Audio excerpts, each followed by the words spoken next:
Welcome, ladies and gentlemen. Welcome to a new panel on disinformation.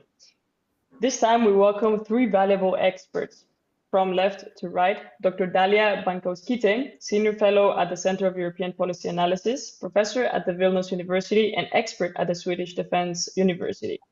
Dr. Bankauskite is an interdisciplinary expert in strategic communication, security policy, and political advisory. Her work includes analysis of hybrid aggression and influence operations, as well as building comprehensive media literacy, societal resilience, and capacity building programs. Welcome. Annelia Hohen, disinformation expert and journalist with an extensive curriculum on developing democratic responses to disinformation on an international level. She has followed closely Russia's propaganda around the invasion of Ukraine, and as head of the East Stratcom Task Force at the European External Action Service, she led the team's work in strategic communication in the Eastern Partnership countries and the EU's response to Russia disinformation, including running the EU versus Disinfo campaign. Welcome, Annelie. Zviad Adetzimbaya is a PhD scholar of information integrity and technology-enabled democracy at the Fletcher School. He is a co-founder and managing partner of Lead Exchange, a multinational senior leadership accelerator in Central and Eastern Europe, in partnership with the Fletcher School Security Studies Program and the Institute for War and Peace Reporting. Zviad leads the Digital Diplomacy Task Force, engaging in global societal, media, and technology companies, and state and non-state actors seeking to apply international legal norms to official governments, channels in Russia and globally that spread disinformation and war propaganda. Now, the task force is an international initiative supporting Ukraine's effort to fight Russia disinformation, including finding technology-enabled ways to address disinformation in the Euro-Atlantic area. Welcome to our experts. Now, before we begin the conversation, I would like to give a short overview about our main or leading topic today, which is disarming disinformation in Central and Eastern Europe. Now, the topic is a prevailing issue and a prevailing conversation among academia, leadership, politicians, even in universities these days, where actors engage more and more. It's the driving leading conversation in today's political landscape, not only within the context of the war in Ukraine, but also during local and state elections, public disorder, public day-to-day, and topics of societal interest. Disinformation remains with us. It has remained a salient topic, evolving and adapting to the general and specific discourses, political landscapes, and societal developments. In an endless iteration, disinformation has prevailed. However, it is important to remember that we have always had propaganda and that we have always experienced some sort of or some kind of disinformation.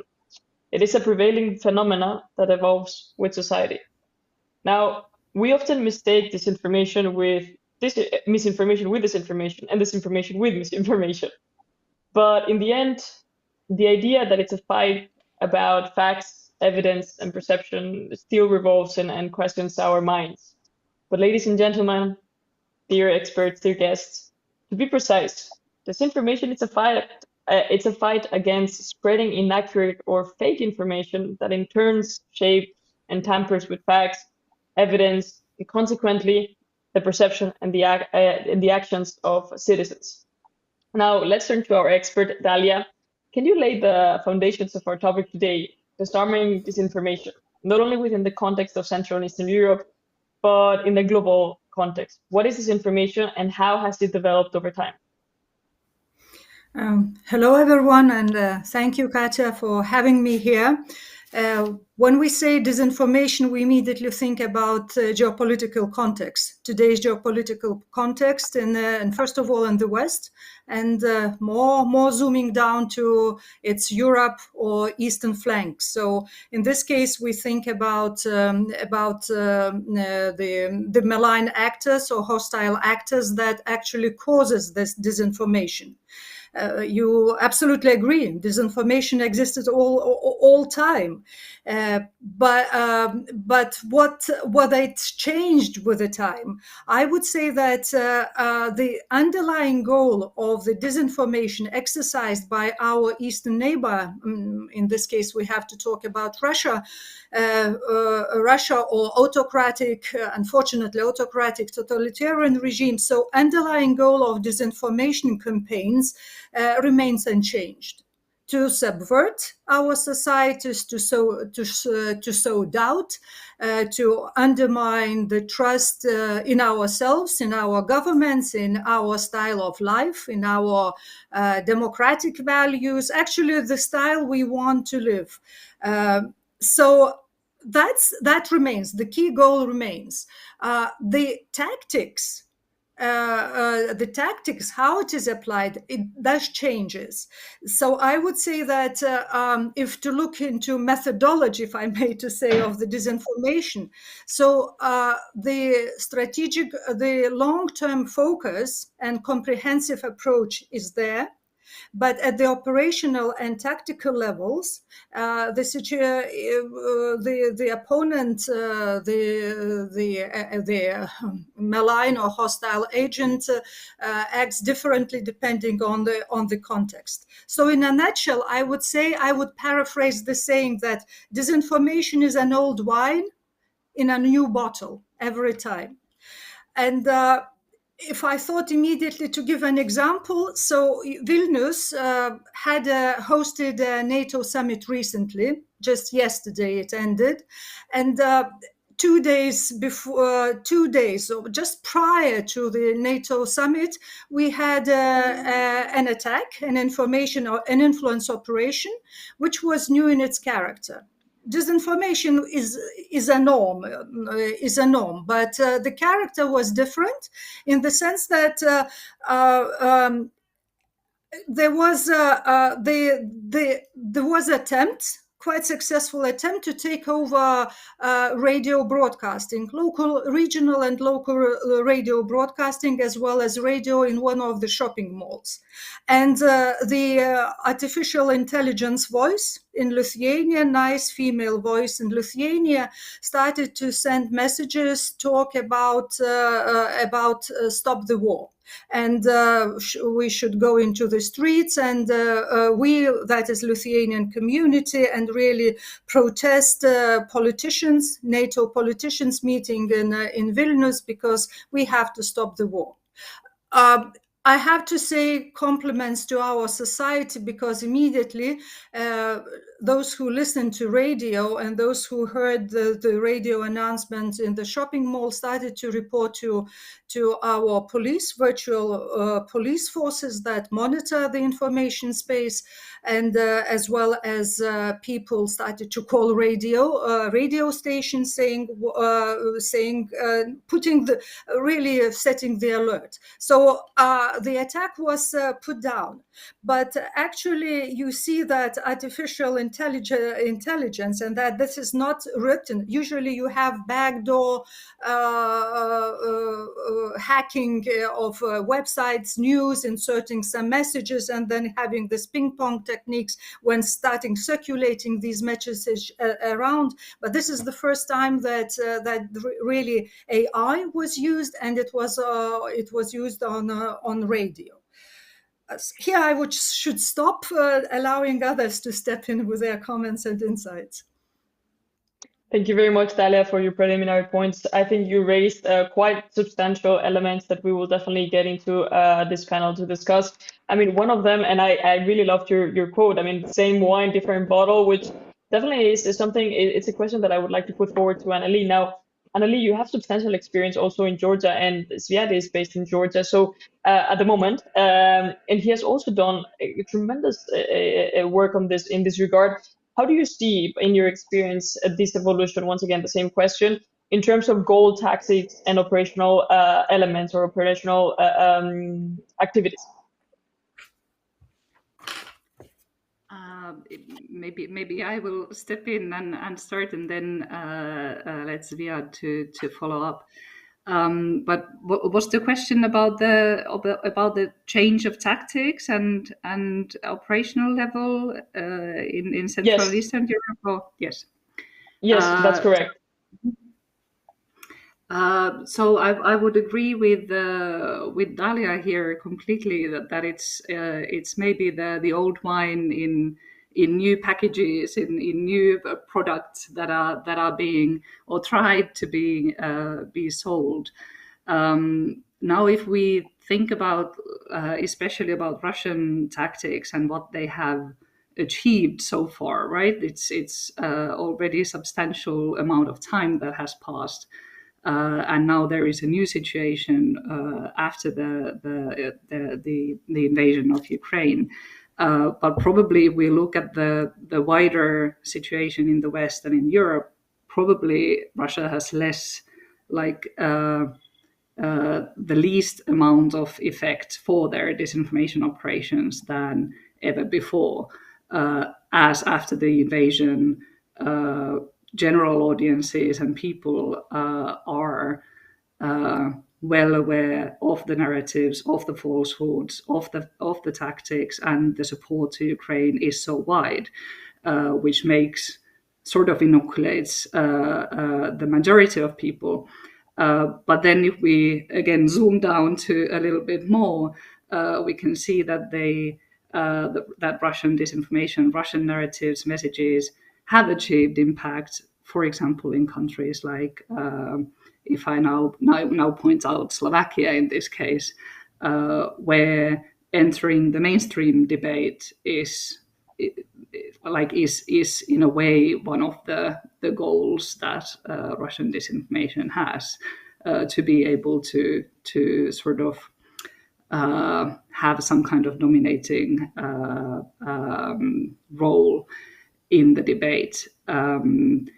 Otherwise, I think that one of the elements that has been perhaps ignored in other areas, in other regions than Central Eastern Europe, are exactly these hack and leak, quite complex operations combining cyber and disinformation.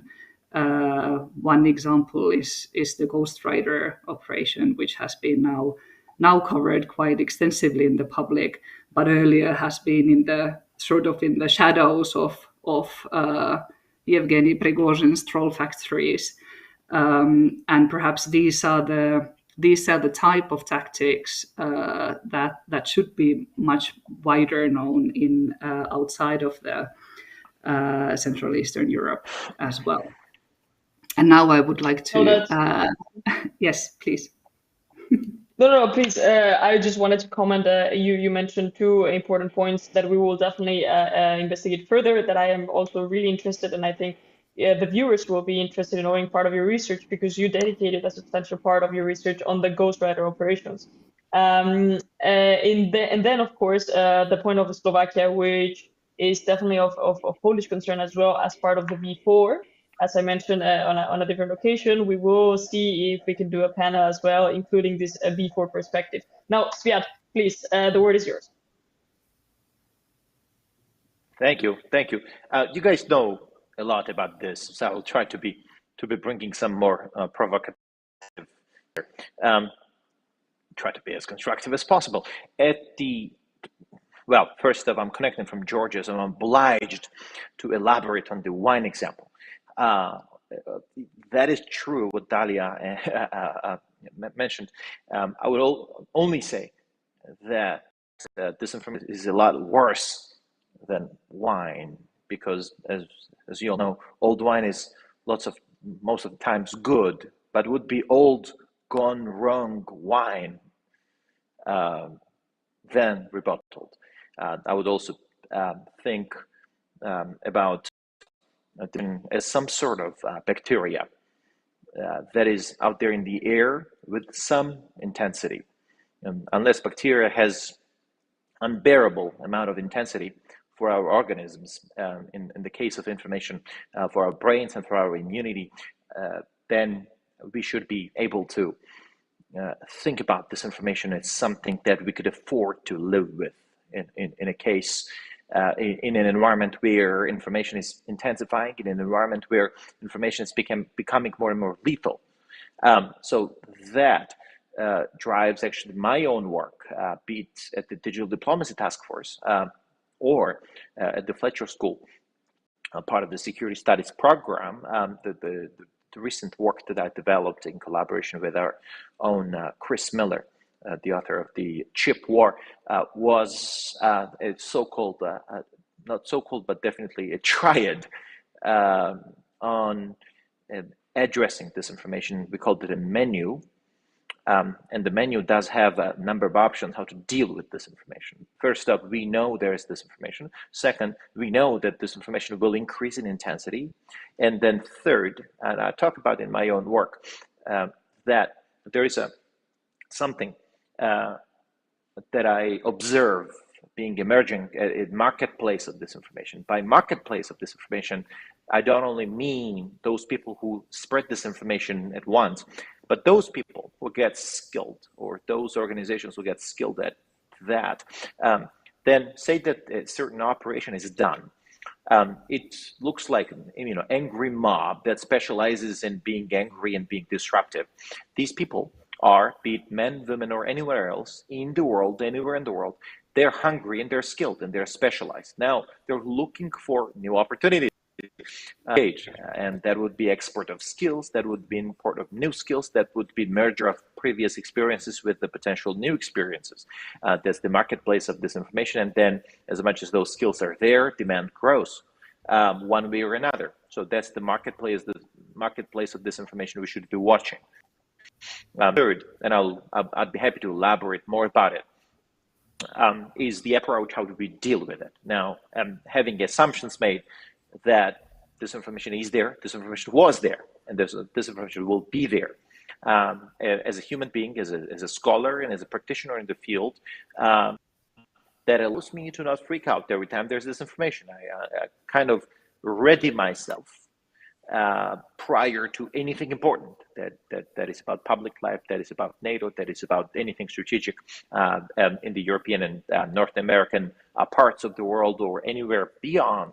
I ready myself to the world with this, and that makes my life easier to expect it, and then to kind of think about, what do these people care about? What do Russians care about? The Russians care about NATO not enlarging.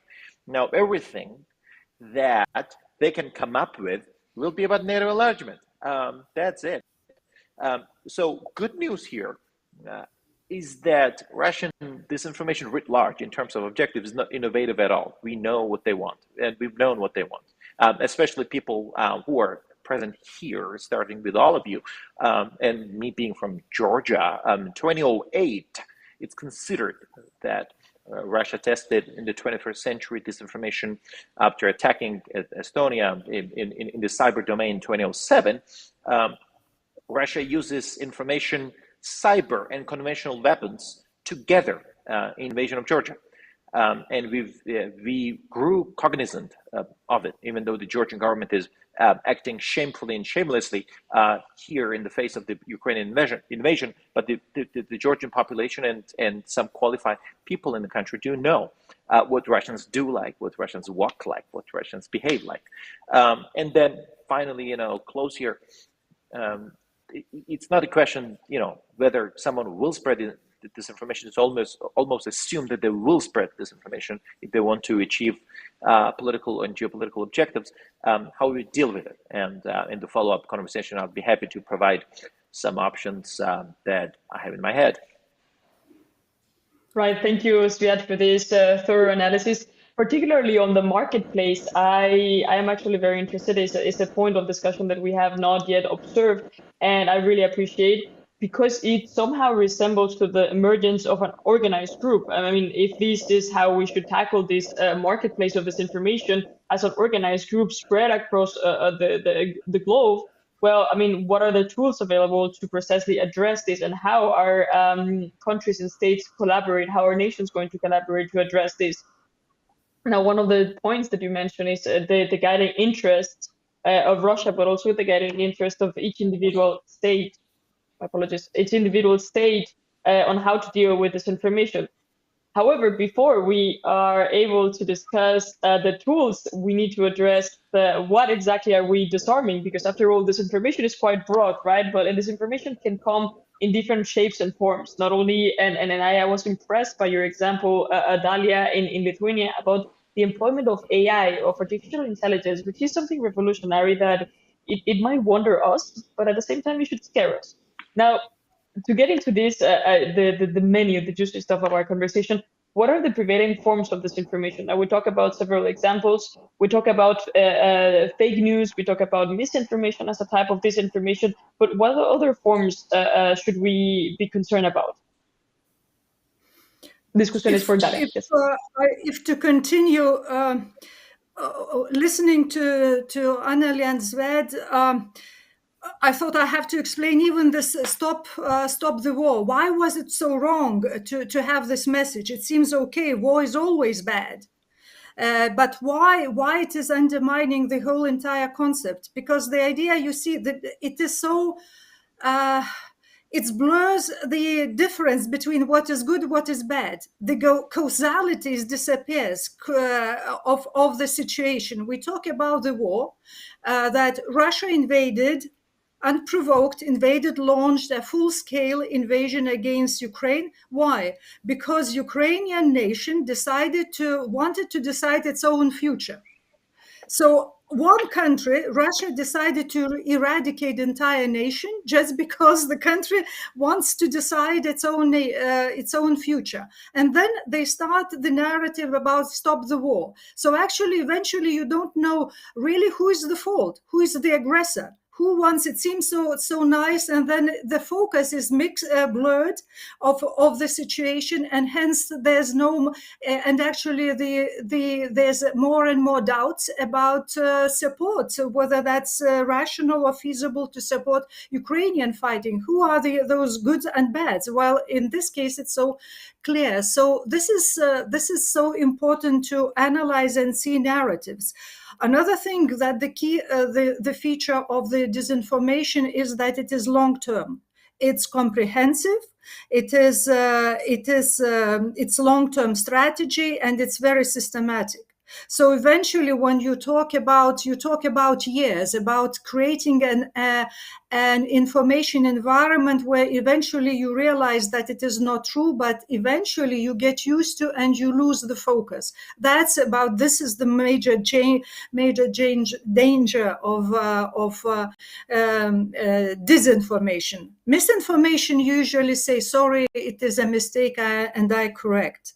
So in today's, in nowadays, when AI is a reality, it's actually becomes a partner, a huge instrument and help in our society. It might be also malused, and it's so important already now to start partnership and collaboration with partnerships and really constructive collaboration, how to navigate, how to use AI for our purpose, rather contradict us.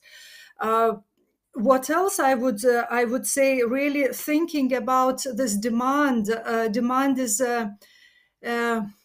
is created, and since demand is created for the information and for the disinformation, so creating information space, we have to talk about societal resilience, another concept, multi-factor concept. And when we talk about societal resilience, we have to talk about legal structures, about partnerships, about social platforms, about media's role, about society's demand for media literacy, for information literacy, for quality journalism, demand for the quality journalism. So these are the kind of, perhaps not saying everything, but not necessarily saying everything, but really approaching one another and setting priorities. And to end, just final statement, I really think that debunking, fact-checking is important, but it's not sufficient. It's only half of the job done, or even less than a half job done, because it's more archiving. It's important to knowing what are the malign narratives, but really we are not by just debunking, fact checking. We actually do not reach those who really prefer not to be reached and keep under the discussions about disinformation. So that's for us. It's a trap not to be locked, not to be trapped, preaching converted. Right. And thank you for also the last point, which was actually my next question. Annelie, you worked in EU versus the Sinfo campaign. And my next question was exactly this. How effective has a fact-checking and debunking initiative been in countering disinformation, not only in Central Eastern Europe, but also around the globe? I mean, are these becoming, not to say obsolete, but are these becoming less effective, or are they even questioning its effectiveness? Should we look for other tools to counter this information? Because as we said, I mean, not only addressing the bad wine, as we had said, but also the new bottle, let's say. Yes, so this is a question that I hear often, and I am, of course, not at all objective when I answer it. So, so please keep that in mind. But I am a strong supporter of fact checking, of debunking, and I think that maybe to follow up on what Dalia said as well, like to bring an example of this, how I see it. I think that all the work that has been done, all the day-to-day, quite boring, hard work of fact checkers, debunkers, OSINT researchers that has been done in Ukraine, especially during all these years, made it possible as one small part that when the invasion started to very quickly, rapidly enable Ukrainian government Stratcom to take the space, to take the information space, get their messages through to the Western audiences, to home audiences as well. But then at the same time, just continuously debunk all the lies, all the small lies, big narratives, rapid reactions, and at the same time expose the whole system, the whole rotten information infrastructure which is behind it. So I think that like the investigations that we now see on Russian war crimes, for example, we see Bellingcat, Ukrainian fact checkers, journalists collaborating across the borders. None of that would have been possible without that past job that has been done. So I would definitely not underestimate the role of fact checking or like undermine it, because that's also something that fact checkers very often hear. So I think that the role is now much more established than it was, of course, like 10 years ago. It wasn't even considered a profession. Now it's definitely professionalized and part of the answer. I naturally also agree that it's not the full answer. But I think when we look at the past disinformation campaigns, like shooting down MH17, who is responsible, poisoning Sergei Skripal, who is responsible, exposing the disinformation actors has in the end then also enabled bringing those who are guilty somehow to be responsible for their acts. So I think that's maybe the context where to see fact checking as well. Right. So it's important points there. I will just will like to echo three of them. Which one is the context? Now, the context influence is not it's not the same to have this information in Poland than in Slovakia than now in Georgia. And I would like to zoom in Georgia with Ziad. Now, you speak about also the market increasing, or the market for the disinformation actors. And we also see from Annelie a market increasing from fact checkers and debunkers. Now, both of them, we can speak about addressing the supply and the demand in this new emerging market. And then it's about bringing it to the public. the citizens, exposing that one side is wrong than the other when the other side is trying to completely address this disinformation sphere. And we come to a conflict.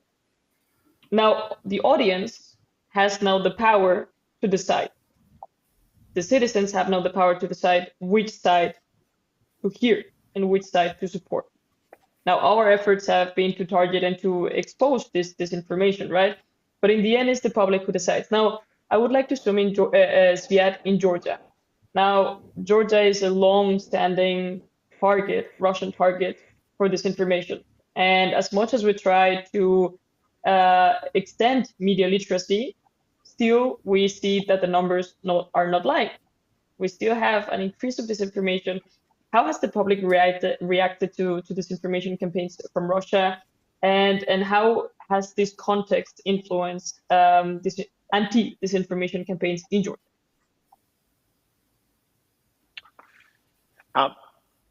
Sometimes sometimes the best response to a disinformation, to a piece of information manipulation, or anything in the middle, doesn't have to be narratives, right? When there is a narrative, you have a chance to shut up. You have a chance to say something, or you have a chance to put together a counter campaign. All of them, or each of them, have their own benefits, and sometimes they don't have benefits.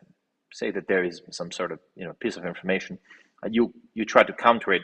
It's almost a scientific fact that some who has already taken into account some sort of consideration deeply, and then you're trying to debunk it. You're trying to explain it in a different, fashionable manner.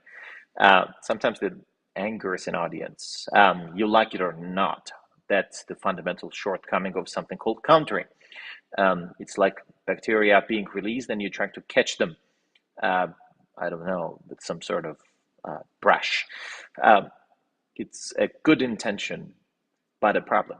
I'm not saying that countering is by default a problematic notion. Countering has to be there. That includes fact-checking or some sort of other open source intelligence or closed source intelligence to give you better tools and better positions to do so. But the point I'm trying to make is that sometimes we take this battle of narratives as the prime battle. Someone has a narrative, and we have to design a narrative, right? I'll give you an example. Say that a community of 1,000 people are targets and vulnerable population to any sort of Moscow's disinformation. These people will tell you that Stalin was good. These people will tell you that Soviet agriculture was good, and therefore we need an agricultural society, right? Doesn't matter you're a libertarian economy or not, but that's what they said. And they're targeted with information that Soviet great agriculture has a potential of coming back. What are these Americans doing, right? So these people are given that piece of information being false or being half true.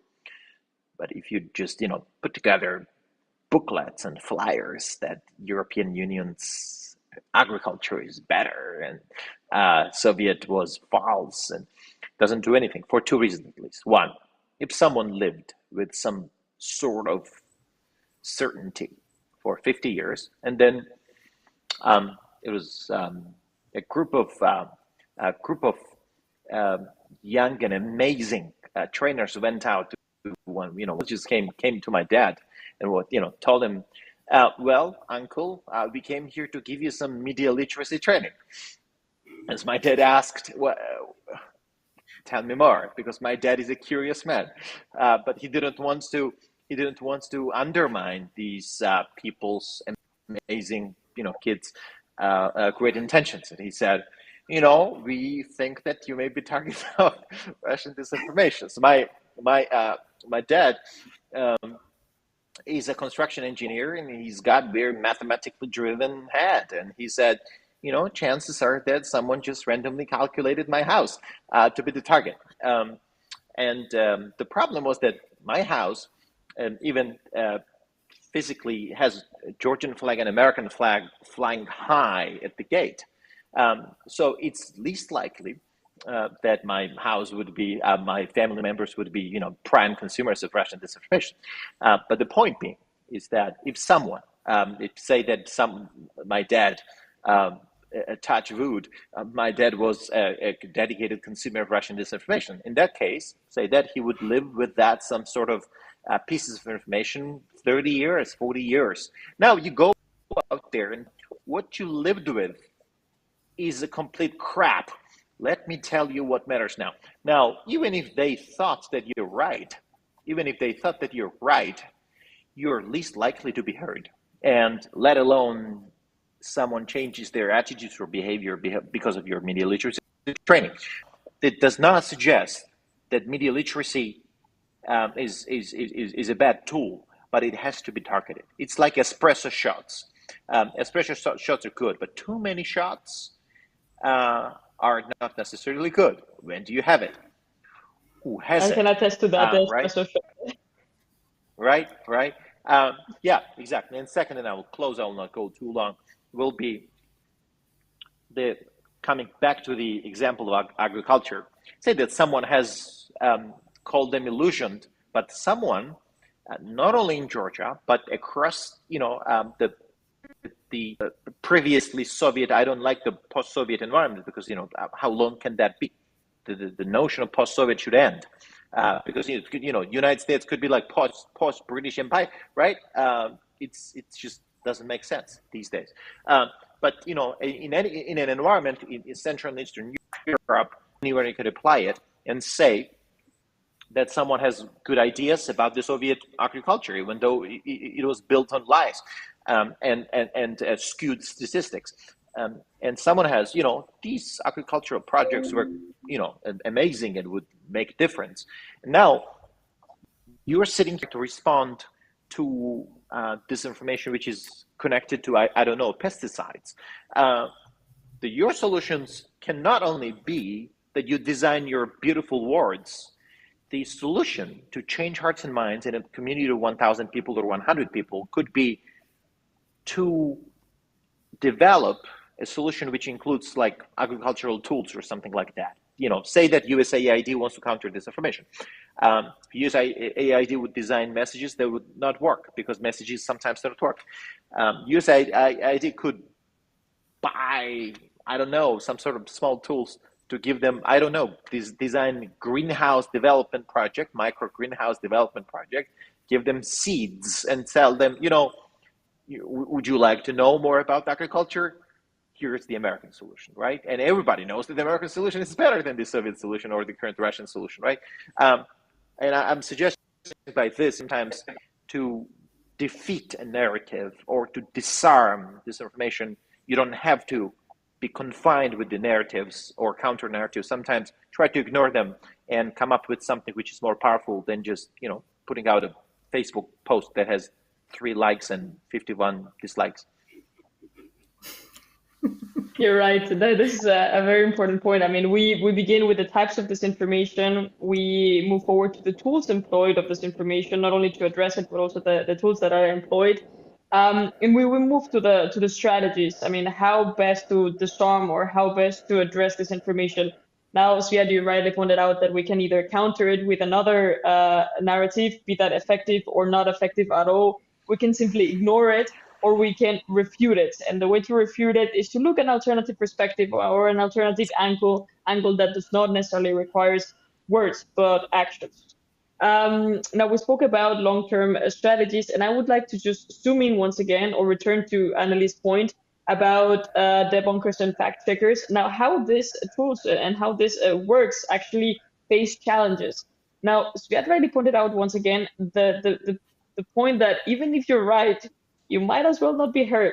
So how has this challenge been echoed across fact checkers and debunkers, and how can we reconceptualize this thing? How can we change this approach to the best or to the worst stuff?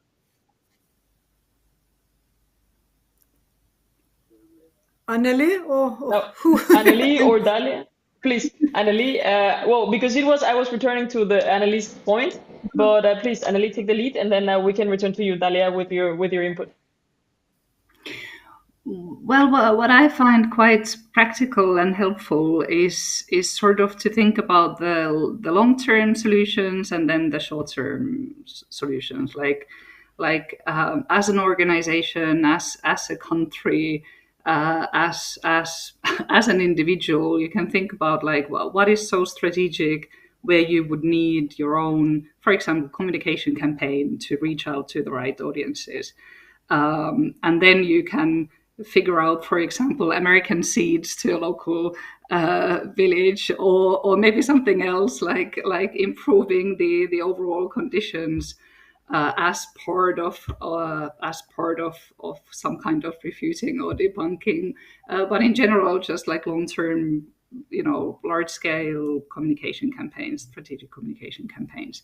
And then think about the more short-term goals, like what needs a rapid reaction, when it's best to ignore probably completely, where do you need some put more training and investment behind cybersecurity of different organizations, media organizations, journalists, governmental organizations, and start through this kind of thinking, sort of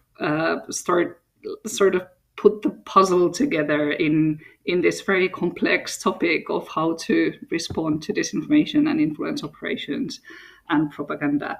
And here I think that the aim of debunking or fact checking is not actually to reach out to those very local small populations who believe in disinformation. It's more that they provide the material and the resource and the reference point, for example, to media or to other actors who can then reach out to them. So I think, for example, for fact checkers, I think that it's just very useful to have like a response to disinformation that is as objective as possible. It's independent, it's transparent, there are standards to follow. And yes, unfortunately, fact checks are not the type of content that most of us want to read every day, but still they have a very, very important role in this kind of building up the evidence base for the future. That's probably Indeed. my take to this. Yeah, Anneli, your insights are really very, very smart, deep insights. I would say more fact checking or countering disinformation. It's like logistics, only in information. In military, we have satellites, we have pictures, and we're fed with all the ideas, what's happening, how troops or any movements are taking place. So it's about fact checking, and actually you see what's pending, what's how messages, how they start circulating, flock together, and already then you can suggest what's in the air, because information or disinformation is of any influence operation, be it economic, energy, agriculture, just to name it. We don't need to talk only about politics, international relations, or geopolitics as such. Now, another thing, just to follow on Annelies, it's and as Vad was mentioning as well, it's important to have your own narrative. Strategic stratcom, strategic communication. Strategic communication is, again, it's an instrument. There should be a content. You have to have a goal. If you have you have to, it's a facilitator to help to implement certain policy and politics. Why I started about disinformation and about having a goal to erode, defining what is so subversive, what is so bad about disinformation campaigns. So when I say, so what to do, it's always easier to describe what harm is done and how dangerous it is.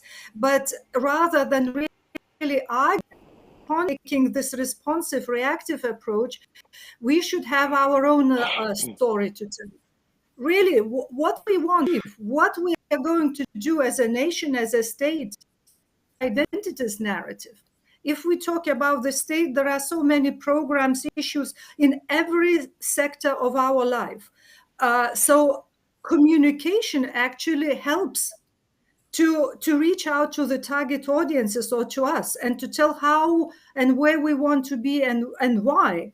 So that's what's most important, I would say, to have our own story, to have our narrative. But before having that, we have to know where we want to be. That is to have our identity.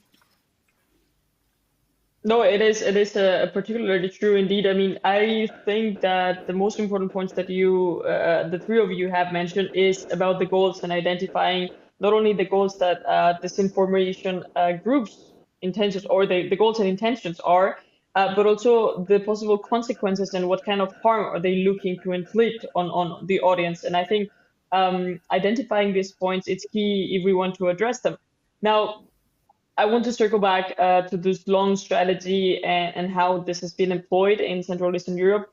Now, since the war, since the Russian invasion of Ukraine, Central and Eastern Europe countries have repeatedly turned to fight fake news, often setting heterogeneous approaches in combating disinformation. I mean, Poland had a different approach than Slovakia, not only because of their historical background, but also because of the legal structure that they were able to work on. As you mentioned, Dalia, the legal structure is also quite relevant. But to the point that some of these strategies and some of these leniencies encroach on the freedom of speech. Now, I think this is very interesting for the audience as well to know to what extent does these strategies can become prejudicial as well. I mean, we try to tackle this information, but sometimes the people who tackle this information, be that the public or be in an organization, we're humans, we also make mistakes. So how do we reconcile with these notions, and how do we come to terms with these strategies? And also, as consumers of information, help as well to fight this information. And this is a question to the three of you. I will begin with Sviat. Thank you. Very easy. Point number one. There, I'll try to give an espresso answers here. From my own work, I differentiate between three systems of addressing information as a mainline action. There are three key letters steps. Point number one. A system that has to respond or manage information, disinformation, can be fragile. Fragile would be a basic function, and once you attack a fragile information system, it goes down. The second layer is resilient. Sometimes, not sometimes, but most of the times we talk about building resilience. So I took a deeper approach to this, at least tried to really understand what do we mean by resilience, and all the way from psychology to economy to national security. I examined resilience, and that the data shows that resilience is the body's ability or system's ability to bounce back after being attacked. Now the point that something has to bounce back is something to be observed, because if you're being attacked and your best hope is to bounce back and become the same after the attack before you were attacked, is problematic for one basic reason. First off, whatever your defenses may be, you still deplete and you weaken after being attacked in the best case scenario. And the second, if the attackers' appetite and attackers' ability to attack you again goes up, your chances to withstand the shock will go down. So for the same reason that resilience has some fundamental shortcomings, I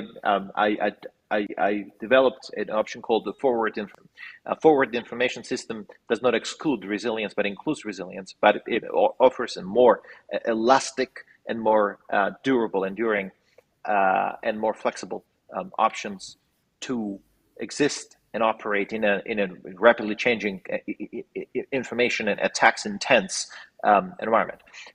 So forward information system has a potential or should have a potential to improve after being attacked.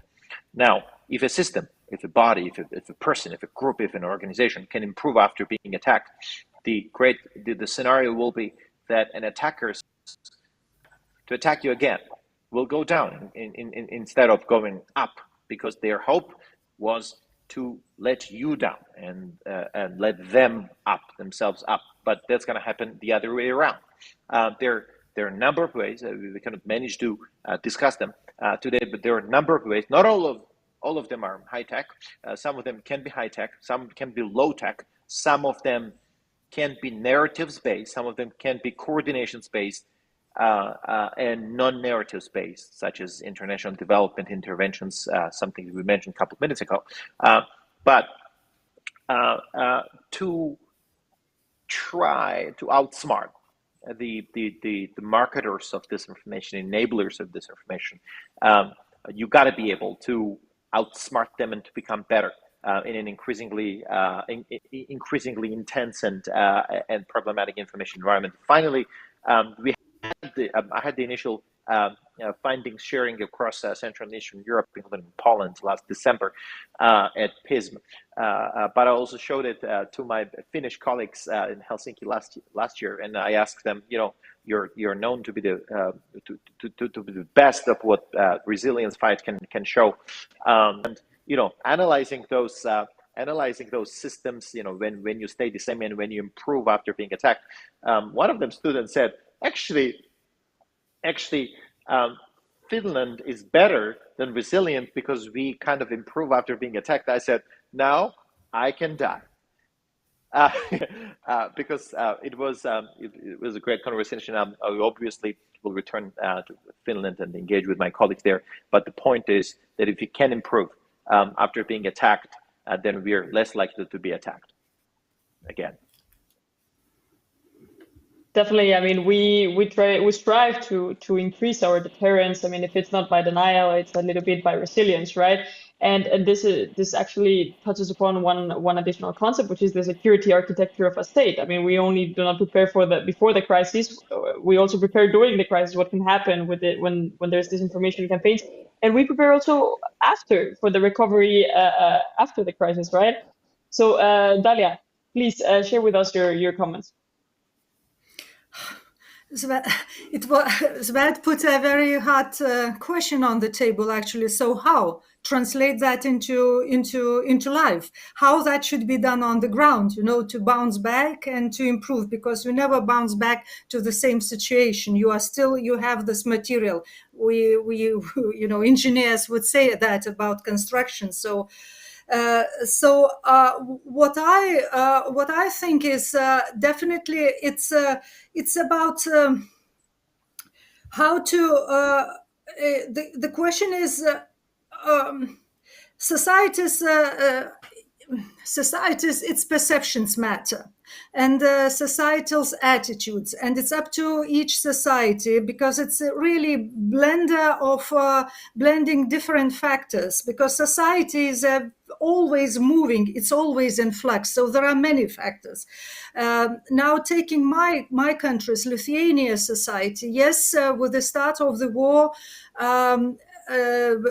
we have legal structure, we have institutions monitoring our information space, both monitoring like preventive measures as well as empowering tools. So eventually what I see in figures that immediately with the start of the war, 60 outlets and accounts were restricted their functioning. These were directly affiliated to the Kremlin.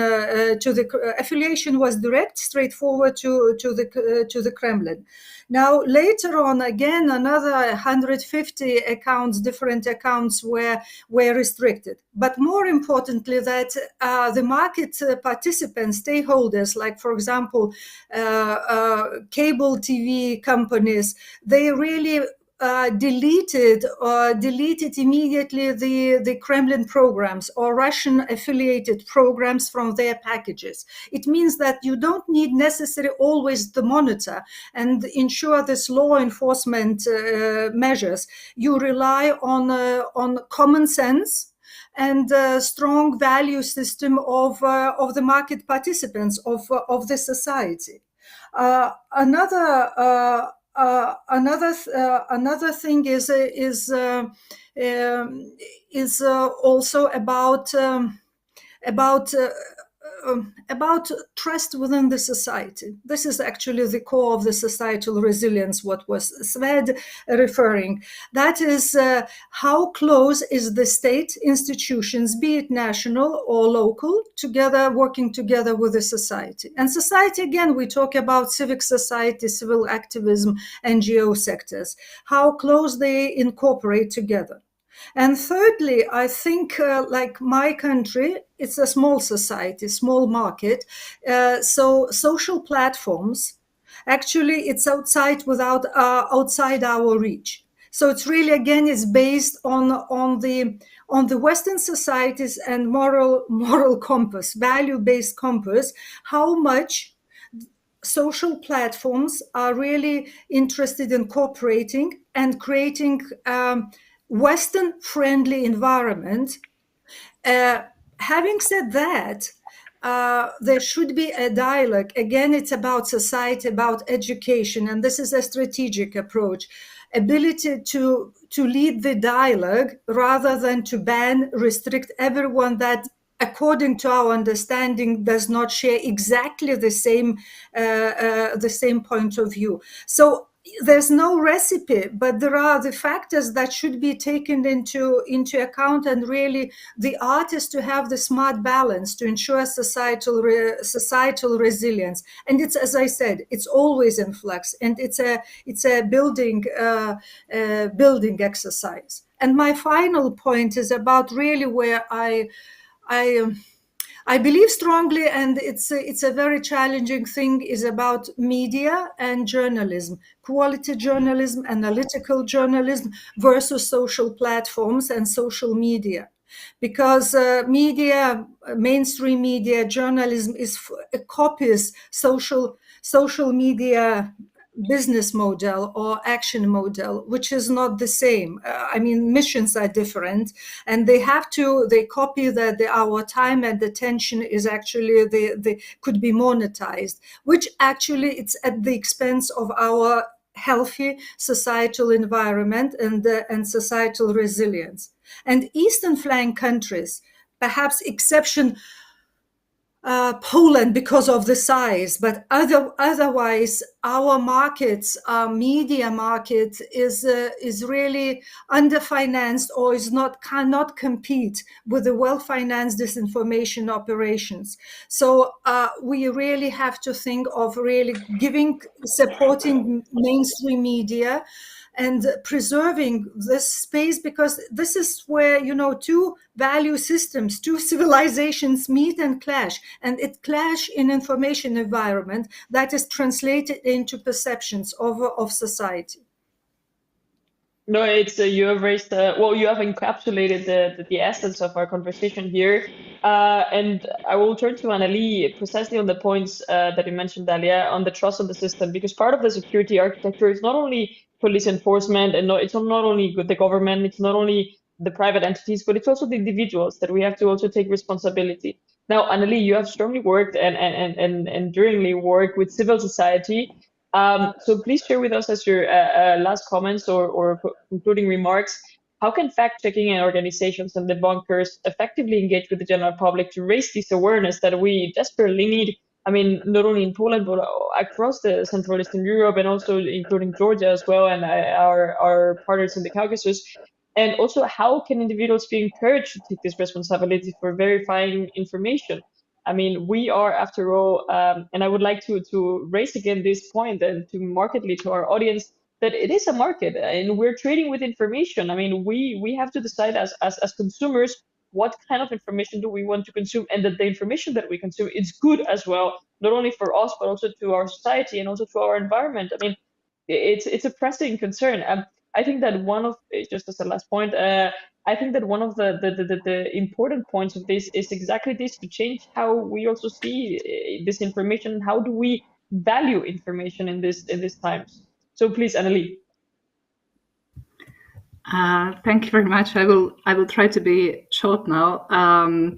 To come back to the previous discussion as well around freedom of speech, I think that like a lot of government, when they start tackling with disinformation, the first reaction is to start banning or regulating or finding legal solutions to this, and very often, very quickly, the consequence is that the understanding grows that it's not very smart idea to start regulating content, and instead we should focus on something else. And I think that when the states put forward the idea that the main focus is on protecting the democratic debate, allowing individuals, voters, citizens to be actively part of the democratic debate. And disinformation is something that is hindering it and comes in between it. I think that is a pretty good starting point in when you start then seeing what is actually infringing freedom of expression, and when we should be protecting freedom of expression from disinformation. And well, I think that one of quite clear examples are the sanctions against Russia Today and Sputnik, the Russian state organizations, which in a way, of course, you can see that it's a quite harsh measure. But on the other hand, I think that for the European countries, for democracies, it's also very clear that this is not a question of infringing anyone's freedom of expression anymore, especially because the individuals are still allowed to say whatever they want to say. And I mean, if there would be, by any chance, there would be anyone in the audience who is actually listening to Russia Today and Sputnik or any of these Russian propaganda channels, then the thing that I would like to say is that it's always also then good to remember that these channels are now censored by Russian war censorship and restricted in anything that they say. So that is the opposite side of this discussion. But I think that was my concluding remarks. Thank you very much, Katja. Thank you, Annalie. I think we have quite a lot of material, quite a lot of brain power in this panel that we can continue the conversation on and on and on, which I'm very passionate about, and I'm sure as experts you have quite a lot of insights. However, our time has concluded. It's been quite a fruitful conversation, quite enlightening, quite insightful, very robust, and I'm sure that our audience really appreciate your insights. We will be organizing different panels on disinformation in the next few weeks as well, as a revolving topic of conversation, of course, and your expertise are highly valuable. So I thank you very much for your contributions, for your insights. Annalie, Dalia, Sviat, thank you very much. And what I can wish you is have a wonderful rest of the week. And thank you to our audience for listening. If you have further questions, you can always insert them or send them via our email. Thank you very much. Thank you. Thank Pleasure. you. Thank you, Katja. Thank you, everyone.